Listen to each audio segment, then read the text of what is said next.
श्वेते वृषे समारूढ़ा श्वेतांबरधरा शुचिः महागौरी शुभं दधान् महादेव प्रमोददात्। जय माता दी दोस्तों, शक्ति की उपासना का महापर्व शारदीय नवरात्रि विदाई की बेला में है। अब बारी है करुणा और ममता की बरसात की। माँ की कृपा बरसेगी। जो समझ गया, जिसने पा लिया वो खिलाड़ी, और जो नहीं समझा वो अनाड़ी। नवरात्रि की महाअष्टमी को आदि शक्ति के महागौरी स्वरूप का पूजन होता है। माँ गौरी परम कल्याणी है। माँ की आराधना से राहु ग्रह से संबंधित दोष दूर होते हैं। माँ को गुलाबी रंग अति प्रिय है और माँ गौरी को नारियल का भोग लगाया जाता है। महागौरी अपने इस स्वरूप में अत्यंत मनमोहक, स्नेहमयी, करुणामयी, शीतल, शांत और मृदुल दिखती हैं। महागौरी के समस्त वस्त्र आभूषण भी सफेद रंग के हैं। माँ का वाहन भी सफेद बैल है, जो शांति का और धर्म का प्रतीक है। धर्म अर्थात धारण करने वाला। प्राचीन कथा के अनुसार जब पार्वती जी ने शिव जी को पति रूप में पाने के लिए शांत रहकर हजारों वर्षों तक कठोर तपस्या की थी, तो उनका शरीर काला पड़ गया था। और शिव जी ने जब पार्वती जी की तपस्या से प्रसन्न होकर उनको स्वीकार किया था, तो पहले उन्होंने पार्वती जी के शरीर पर पवित्र गंगा जल डाला था, जिससे माँ गौरी की काया विद्युत के समान पूरी तरह कांतिमान और गौर वर्ण की हो गई थी। इसलिए उन्हें महागौरी का नाम दिया गया। आदि शक्ति के इस स्वरूप से हमें संदेश मिलता है कि शांति की शक्ति को धारण करके हम भी महागौरी की तरह कंचन काया प्राप्त कर सकते हैं, स्वस्थ व निरोगी शरीर प्राप्त कर सकते हैं। Power to peace. जिस तरह साइंस से असंभव कार्य भी संभव हो जाते हैं, वैसे ही साइलेंस से असंभव कार्य भी संभव हो जाते हैं। हम सभी अपने मन को शांत रखना चाहते हैं, स्थिर रखना चाहते हैं, पर वो विचलित होता रहता है। तो उसके लिए सबसे पहले हमें समझना होगा कि मन है क्या। तो मन हमारे माइंड का एक बहुत छोटा सा हिस्सा है। हम मन के मालिक हैं। माइंड पर, मन पर हमारा कंट्रोल होता है। बहुत टाइम से हमारा माइंडसेट जैसा होता है, उसी की वजह से हम डिस्टर्ब होते रहते हैं। अगर हमें अपने मन को शांत रखना है, तो हमें हमारे माइंड को ट्रांसफॉर्म करना होगा। माइंड से काम करना, जैसे एजुकेशन लेना, कुछ सीखना, कुछ काम करना, डे टू डे लाइफ के सभी काम हम माइंड के थ्रू ही करते हैं। पर माइंड पर काम बहुत कम लोग कर पाते हैं।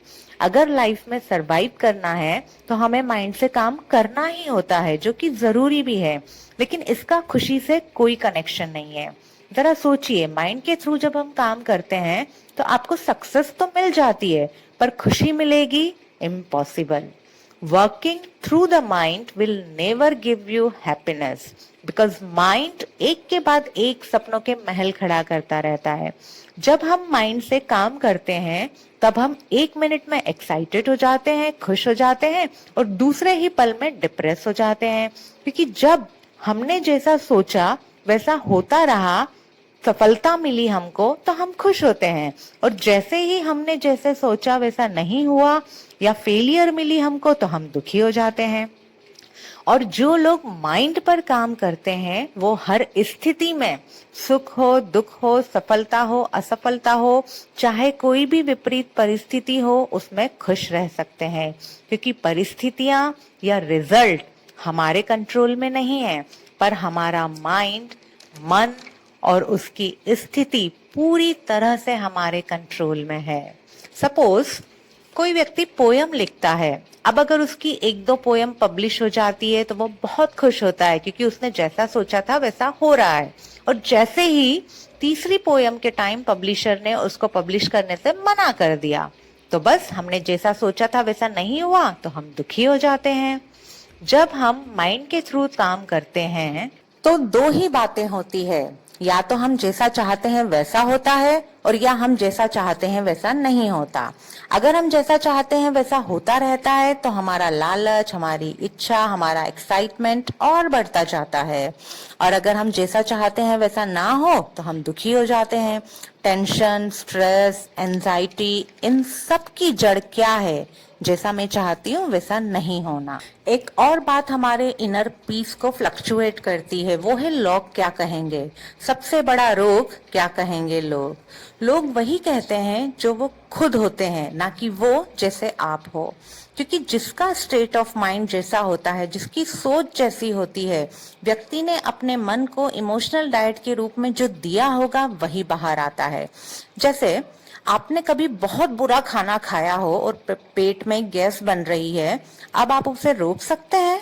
कभी नहीं रोक सकते। उसी तरह अपने मन में हम जो कुछ भी डालेंगे उसे बाहर आने से कभी नहीं रोक सकते। तो अगर लोग आपके बारे में कुछ भी कह रहे हो, चाहे वो आपके मुंह पर कह रहे हो, चाहे आपके पीठ पीछे कह रहे हो, आपको डिस्टर्ब नहीं होना चाहिए। क्योंकि जिसकी जैसी सोच होती है वो वैसा ही सामने वाले को देखता है। जैसे किसी ने सबके सामने हमें कुछ कह दिया और सब लोग हंसने लगे, मजाक उड़ाने लगे, तो उन सब ने शो किया कि उनका लेवल क्या है, मेरा नहीं। मतलब आपको रत्ती भर भी फर्क नहीं पड़ना चाहिए कि दुनिया आपके बारे में क्या बोलती है, क्योंकि जो जैसा होता है उसको सब लोग वैसे ही नजर आते हैं। जब हम लोगों को, बातों को, परिस्थितियों को समझना शुरू कर देते हैं, मतलब हमने अपने माइंड पर काम करना शुरू कर दिया है। जब हम अपने अंदर की दुनिया को समझने लगते हैं तो हमें बाहर की दुनिया, मतलब सिचुएशंस, प्रॉब्लम्स समझ में आने लगती हैं और सॉल्यूशंस अपने आप मिल जाता है। क्योंकि हमें समझ आ जाता है कि हम गलती कहाँ कर रहे हैं। अंदर की दुनिया को समझने का मतलब सिर्फ ये नहीं है कि आंख बंद करके बैठ जाओ और मेडिटेशन करके और लाइटें देखो, बल्कि अंदर क्या चल रहा है उसको समझने की कोशिश करो। जैसे किसी की आदत है बहुत ज्यादा बात करने की या बोलने की, तो इरिटेशन होती है ना। इसे जनरल लोग क्या खोजते हैं ऐसी सिचुएशन में कि इसको कैसे चुप करना है, कैसे हैंडल करना है इस व्यक्ति को।